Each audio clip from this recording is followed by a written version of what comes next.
Immortal Planet drops you in the deep end right from the start. There is little in the way of explanation except a few barren control prompts in the first few screens. You must experiment with the controls to find out how to defeat enemies, but this is the design choice to force the player to improve. There is no hand-holding, and even the reason you find yourself in a dark factory is a mystery. With every level complete, you discover a little more about the strange world that you find yourself in. The game is an action RPG at heart that rewards you through good decision making. As you kill enemies, your experience points stack up. These are used to improve your skills such as strength and health. However, if you die before spending the points, they are gone and you're back to the beginning of the area with all your progress lost. If you take a gung-ho approach, you will fail and never see past the first few screens. Calmness and patience is the aim of the game, and you will have to replay many parts again and again. It is frustrating the first few times you die and watch all the precious experience disappear. But as you start to head back to the start to redeem your points, watch your character grow in strength, the mechanics start to click. It is an ingenious system that puts you firmly in control of how you want to play.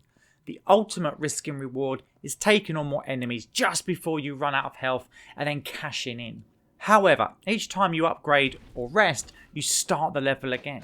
There is also an endurance meter that depletes with each dodge or swing of the sword. It refills by itself, but you're defenseless if you bash buttons as it drops quickly.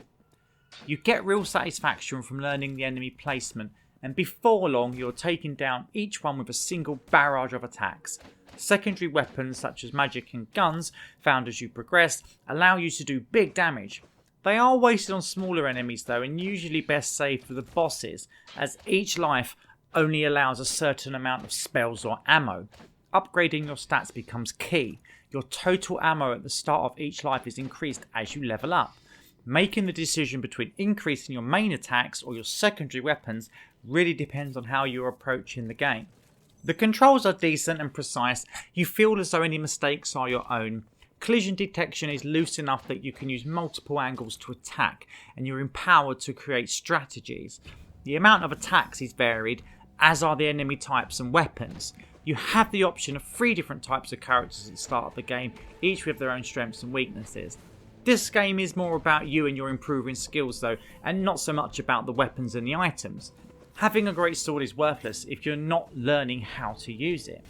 The best part of the game is definitely the boss fights.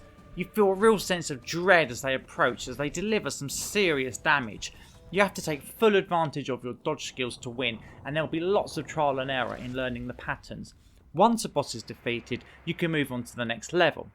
Each area has its own theme of sorts, but still keeping with the overall dystopian look. Visually, Immortal Planet has a clean look with minimalist textures. It works well and helps create the barren, lonely feel the game is aiming for. Enemies are bright and stand out, but some of the item pickups blend in and you may miss them along the way. It would have been good to see a little more variety in the background scenery, but overall the graphics are good. Animations look smooth and some of the effects on show help the action to pop. The bosses stand out and are huge on screen. They tower above you and have quite a few moves each with different colourful effects. The sound is a bit of a letdown in Immortal Planet. It does its job but does not shine through. The music is subtle but mostly forgettable, and sound effects are plain.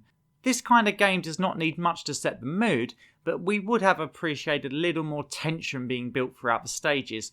Even just a few extra tracks or boss themes would have gone some way to pleasing the ears.